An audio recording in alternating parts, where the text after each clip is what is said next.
Assalamualaikum sahabat mahasiswa. Perkenalkan, nama saya Sri Andini. Saya mahasiswi dari kampus Sekolah Tinggi Ilmu Tarbiyah Hamzah Fansuri.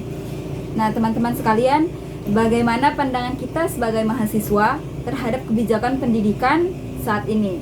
Jadi di sini saya akan membahas apa sih itu kebijakan pendidikan? Kebijakan pendidikan tersebut merupakan seperangkat panduan yang dibuat oleh pemerintah atau suatu lembaga untuk mengatur dan juga memajukan sistem pendidikan yang ada di Indonesia. Apa sih tujuan daripada kebijakan pendidikan tersebut? Kebijakan pendidikan di sini bertujuan untuk meningkatkan mutu dan akses pendidikan supaya kebijakan pendidikan yang telah ditetapkan dapat tercapai secara efektif dan juga efisien. Setelah kita mengetahui daripada maksud kebijakan pendidikan ataupun pengertian kebijakan pendidikan dan kemudian apa sih tujuan daripada kebijakan pendidikan tersebut, kita di sini telah melihat, telah merasakan pendidikan di Indonesia pada saat ini sedang tidak baik-baik saja, ataupun pendidikan di Indonesia pada saat ini memiliki beberapa masalah, yaitu bullying yang masih ada terjadi pada sekolah SD ataupun pada sekolah SMP.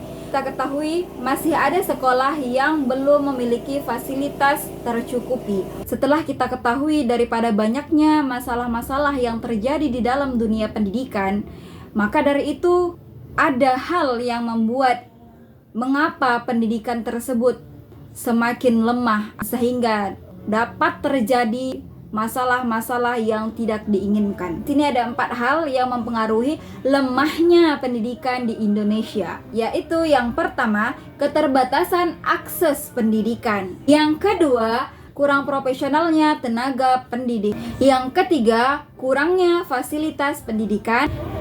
Dan yang keempat, ketidakmerataan pendidikan di Indonesia. So, sebagai mahasiswa, apa sih yang harus kita lakukan?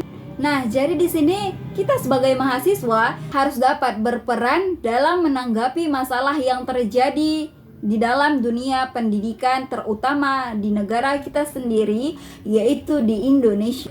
Yang dapat kita lakukan yaitu seperti melakukan penelitian yang berdampak, memperjuangkan hak pendidikan, melakukan kampanye sosial, menyuarakan aspirasi masyarakat, berpartisipasi dalam kegiatan sosial, politik, dan ekonomi, dan mempersiapkan diri sebagai pemimpin di masa depan. Mari kita wujudkan generasi cerdas, pendidikan berkualitas, dan wujudkan Indonesia emas.